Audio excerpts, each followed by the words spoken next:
काल त्यानं बापाला विचारलं काय केलं माझ्यासाठी. बाप निशब्द. काल त्यानं बापाला विचारलं काय केलं माझ्यासाठी. बाप निशब्द. काही वर्षांपूर्वी मुलगा असताना या बापानंही त्याच्या बापाला हाच प्रश्न विचारला होता. त्याचा बापही असाच निशब्द झाला होता.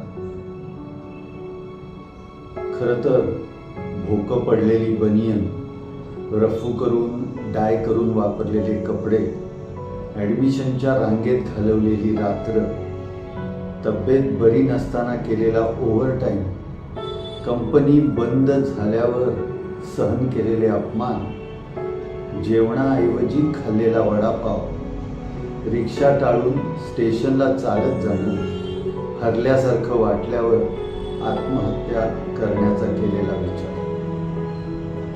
खरं तर भोकं पडलेली बनियन, रफू करून डाय करून वापरलेले कपडे, ॲडमिशनच्या रांगेत घालवलेली रात्र, तब्येत बरी नसताना केलेला ओव्हरटाईम, कंपनी बंद झाल्यावर सहन केलेले अपमान, जेवणाऐवजी खाल्लेला वडापाव, रिक्षा टाळून स्टेशनला चालत जाणं, हरल्यासारखं वाटल्यावर आत्महत्या करण्याचा केलेला विचार, असं खूप काही सांगू शकला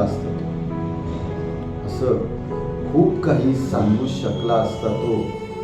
पण तो काहीच बोलला नव्हता. आता तुम्ही विचाराल मला हे सारं कसं कळलं.